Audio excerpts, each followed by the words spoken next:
আপনার oral hygiene maintain করা কিন্তু আপনার ওভারঅল শরীরের জন্য খুবই প্রয়োজন। এর জন্য এই ভিডিওতে আমরা জানবো কিভাবে আপনি আপনার দাঁত এবং গামের ওরাল হাইজিনটা ঠিক রাখতে পারবেন। তো চলুন চলে যাই আমাদের ভিডিওতে। 1 নাম্বার, ব্রাশ ইওর টিথ। আপনাকে যে কোনো টুথপেস্ট ব্যবহার করতে হবে এবং আপনাকে অ্যাটলিস্ট 2 মিনিট যাবত ব্রাশ করতে হবে। তাছাড়া কুলি করার জন্য একটা সার্কুলার মোশন দিয়ে কুলি করতে হবে, যাতে আপনার দাঁতের উপর নিচ সবখানেই পরিষ্কার হয়। এবং অবশ্যই ভোলা যাবে না যে আপনার জিহ্বাকে ব্রাশ করতে হবে, কারণ এইটা জিহ্বার উপরের ব্যাকটেরিয়া বা আপনার সুন্দর একটা নিঃশ্বাসের জন্য খুবই প্রয়োজন। 2 নাম্বার, ফ্লস। আপনাকে অবশ্যই ফ্লস ইউজ করতে হবে খাওয়া দাওয়ার পরে।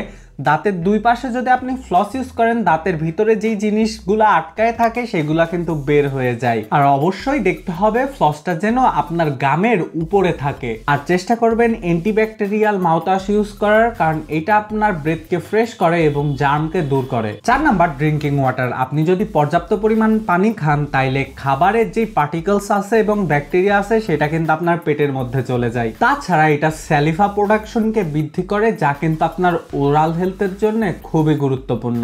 আপনি আফটারনুনে ওরাল হেলথের জন্য কিছু জিনিস ফলো করতে পারেন। 1 নাম্বার, রিন্স আফটার মিল। আপনি যদি আফটারনুনে খাওয়ার পরে ব্রাশ না করতে পারেন, আপনি ভালোভাবে কুলি করে নেবেন। 2, সুগার ফ্রি গাম।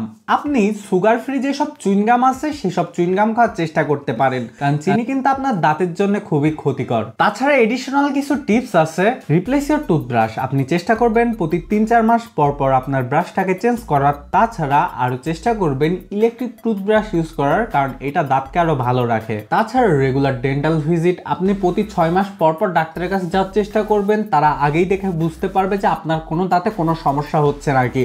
দাঁতে কিন্তু আগে কিওর করলে দাঁতে খুব একটা বেশি সমস্যা হয় না। তারপর হেলদি ডায়েট। আপনি সবসময় চেষ্টা করবেন সুগার বা অ্যাসিডিক যে কোনো ফুড না খাওয়ার। তাছাড়া ভেজিটেবল, ফ্রুটস, লিন মিট এবং ডায়েটরি জাতীয় খাবার বেশি খাওয়ার। And finally, avoid tobacco product. Cigarette জাতীয় বা টোবাকো জাতীয় জিনিস কিন্তু আপনার গামের জন্য খুবই ক্ষতিকারক। তাছাড়া এইটা কিন্তু মুখে ক্যান্সার সৃষ্টি করতে পারে। উপরোক্ত নিয়মগুলো মানলে অবশ্যই আপনার দাঁত এবং গামের হেলথ ভালো থাকবে। যাই হোক, আমার আজকের ভিডিও পর্যন্ত। দেখা হবে পরের কোনো ভিডিওতে।